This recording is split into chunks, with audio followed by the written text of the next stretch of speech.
Hello students, most welcome to this channel. Students, आज हम लोग वेक्टर एनालिसिस या वेक्टर कैलकुलस में क्रॉस प्रोडक्ट और vector product of two vectors के बारे में जानेंगे। तो आइए फर्स्ट ऑफ ऑल हम लोग वेक्टर प्रोडक्ट या cross product of two vectors को जानेंगे। वेक्टर या cross product of two vectors of two vectors। तो सपोज करते हैं क्रॉस प्रोडक्ट और vector product of two vectors. Let vector A and vector B are non zero vectors. Two vectors हैं। The vector or cross product of vector A and B, vector A and vector B is defined and denoted, दोनों एक जगह लिख देते हैं, denoted by vector A cross B, vector B, vector A cross vector B equals to modulus of vector A into modulus of vector B into sine theta into eta cap. अब यहाँ theta क्या है? तो vector A और vector B दोनों के बीच का angle है। और ईटा कैप क्या है? तो ईटा कैप है unit vector perpendicular to the plane containing vectors A and B। इसको ऐसे समझें, सपोज करें कि ये दो वेक्टर A हैं, राइट वाला वेक्टर A, लेफ्ट वाला वेक्टर B, दोनों के बीच का एंगल थीटा है और दोनों को कंटेन करने वाले प्लेन पर दोनों वेक्टर्स ए और बी को कंटेन करने वाले प्लेन पर यूनिट वेक्टर ईटा कैप ये है। समझ गए होंगे? राइट वाला है वेक्टर ए, लेफ्ट वाला है वेक्टर बी, दोनों वेक्टर्स के बीच का एंगल थीटा है और ईटा कैप दोनों वेक्टर को कंटेन करने वाले प्लेन पर यूनिट वेक्टर है।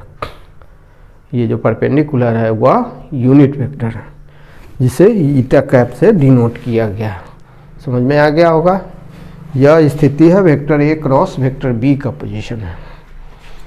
अब हम आगे पढ़ेंगे वेक्टर बी क्रॉस ए। उस स्थिति में राइट वाला हो जाएगा वेक्टर बी, लेफ्ट वाला हो जाएगा वेक्टर ए और plane containing vectors B and A पर यूनिट वेक्टर हो जाएगा ये स्ट्रिप जो है eta cap. B cross A का स्थिति यह, और वेक्टर ए क्रॉस बी इसका जो डायरेक्शन होता है वह क्या होता है? एंटी क्लॉकवाइज डायरेक्शन होता है। इसका मूवमेंट का डायरेक्शन ले ले या इसका मूवमेंट का डायरेक्शन क्या होगा? Anti clockwise direction. और जब बी क्रॉस ए कर देते हैं तो ये नीचे आ जाता है। तो ऊपर अगर ईटा कैप पॉजिटिव है तो नीचे आकर ईटा कैप क्या हो जाता है? निगेटिव। तो आपने देखा vector A cross B equals to modulus of vector A into modulus of vector B into sine theta into eta cap. Sine theta, theta क्या है? वेक्टर ए और वेक्टर बी के बीच का एंगल है और ईटा कैप वेक्टर ए और B को contain करने वाले प्लेन पर यूनिट वेक्टर है। अब एक प्रॉपर्टी को भी देखते हैं कि vector A cross vector B not equal to vector B cross A, but vector A cross vector B equals to minus vector B cross vector A. आइए इसको हम लोग प्रूव करें। तो we know vector A cross vector B equals to we know vector A cross vector B equals to modulus vector A cross modulus vector B into sine theta into eta cap, जहाँ की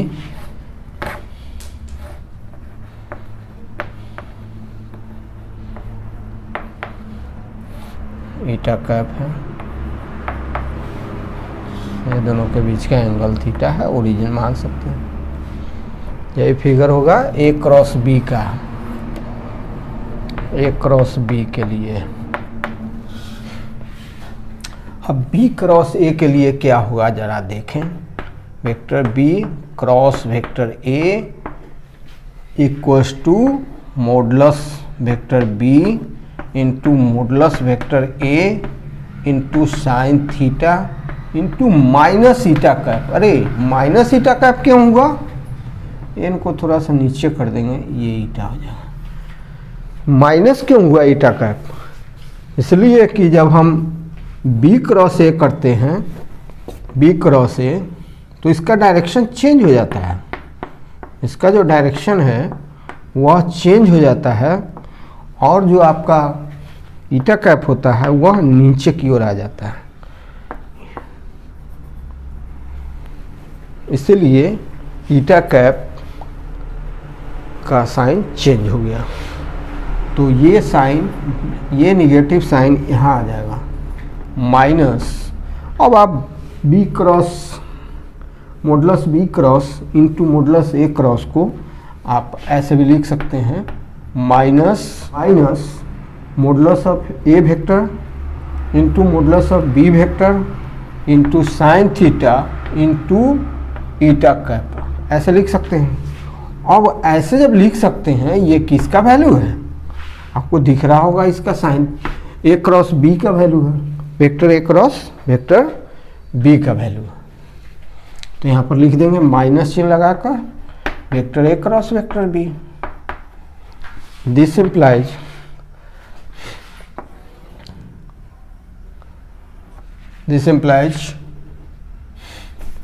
ऐसे भी लिख सकते हैं, vector A cross vector B equals to minus vector B cross vector A. Proved हो गया। तो क्रॉस प्रोडक्ट जो होता है वह कम्यूटेटिविटी को फॉलो नहीं करता है। आई जे के, आई कैप, जे कैप, के कैप, पहले से आपको मालूम है कि आई कैप क्या है। आई cap unit vector along X axis है, J cap unit vector along Y axis, and K cap क्या है, unit vector along Z axis है।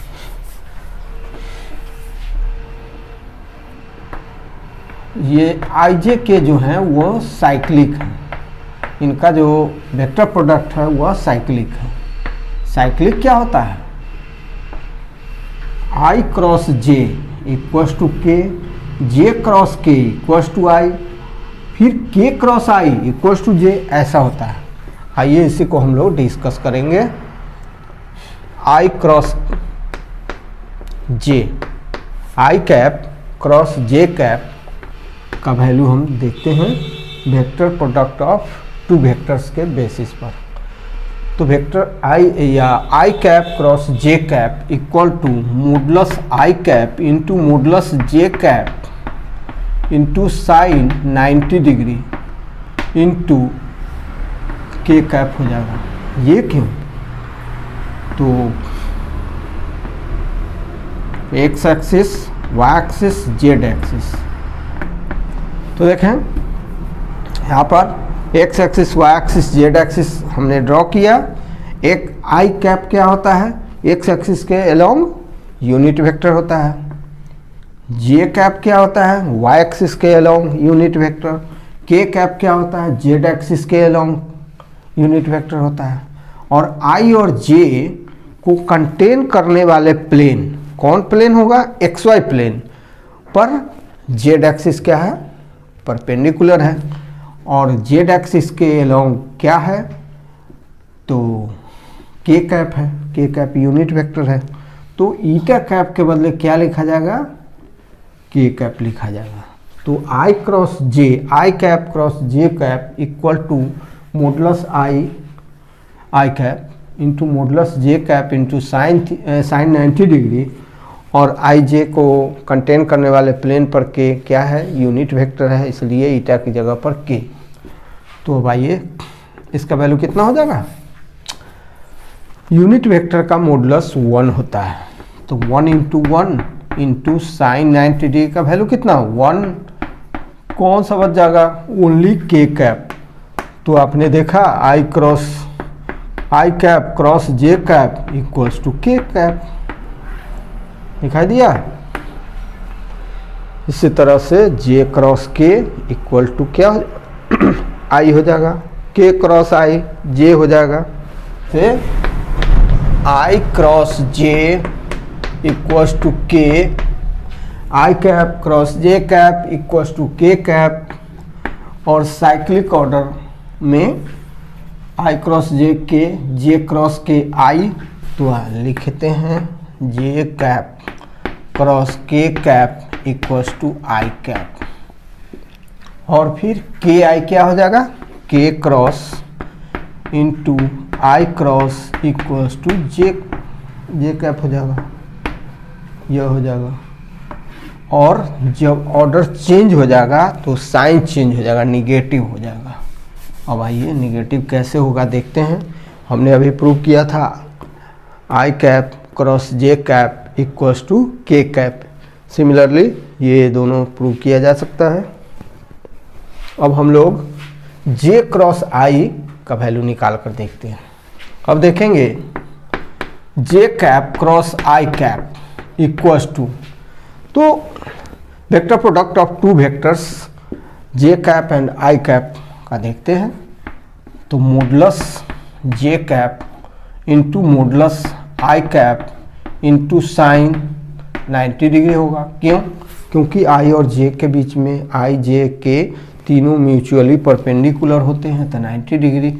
और आई और जे को कंटेन करने वाले, आई जे को कंटेन करने वाले प्लेन पर परपेंडिकुलर, यूनिट नॉर्मल परपेंडिकुलर जो होता है, यूनिट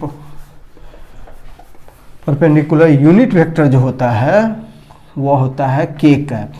तो चूंकि जे आई ऑर्डर चेंज हो गया तो माइनस के कैप हो जाएगा, इसका डायरेक्शन चेंज हो जाएगा, ऐसे हो जाएगा इसका डायरेक्शन। ये हो जाएगा आपका जेड, ये एक्स रहेगा, ये वाई। तो आपने देखा जेड का वाई तब एक्स, ऐसे दोनों के बीच का एंगल 90 डिग्री, और जेड क्या है उस पर नीचे की डायरेक्शन में, तो माइनस के हो जाएगा इस। तो देखेंगे जे कैप का मॉडुलस क्या होगा 1, आई कैप का मॉडुलस क्या होगा 1। क्यों जी 1 क्यों होगा? इसलिए होगा कि आई जे और के तीनों unit vector along X axis Y axis Z axis हैं रेस्पेक्टिवली, इसलिए उनका मैग्नीट्यूड 1 होता है। साइन 90 का वैल्यू 1 होता है, तो इंटू माइनस के कैप हो जाएगा, तो इसका वैल्यू हो गया माइनस के कैप। इस तरह से जे cross i, j cap cross i cap equals to minus k cap prove हो गया। इसी तरह से जब हम इस साइक्लिक ऑर्डर के, ये साइक्लिक ऑर्डर का जो डायरेक्शन है वह है एंटी क्लॉकवाइज, जब क्लॉकवाइज डायरेक्शन में चलेंगे तो निगेटिव हो जाएगा वैल्यू, जैसे जे क्रॉस आई का निगेटिव हो गया। अब हम देखेंगे कि यूनिट वेक्टर आई का आई के साथ जब हम क्रॉस प्रोडक्ट करते हैं तो क्या रिजल्ट आता है। आई cap cross i cap equals to क्या होगा, मॉडुलस आई कैप इंटू मॉडुलस आई कैप इंटू साइन 0 डिग्री होगा। 0 डिग्री क्यों? आई खुद के साथ कितना एंगल बनाएगा, 0 डिग्री का एंगल बनाएगा, और आई को कंटेन करने, दोनों आई को कंटेन करने वाले प्लेन पर कौन परपेंडिकुलर होगा, तो या तो जे परपेंडिकुलर होगा या के परपेंडिकुलर होगा। जे भी हो सकता है, के भी हो सकता है। तो आइए आई कैप का मॉडुलस क्या होगा, 1 होगा। जे कैप का मॉडुलस क्या होगा, 1 होगा। साइन 0 डिग्री का वैल्यू क्या होगा, 0 into J cap equals to क्या आया 0। तो इस तरह से जब हम इक्वल वेक्टर का क्रॉस प्रोडक्ट या वेक्टर प्रोडक्ट निकालते हैं तो रिजल्ट आता है 0। इस तरह से जे कैप क्रॉस जे कैप इसका भी वैल्यू 0 आएगा और के कैप क्रॉस के कैप इसका भी वैल्यू 0 आएगा।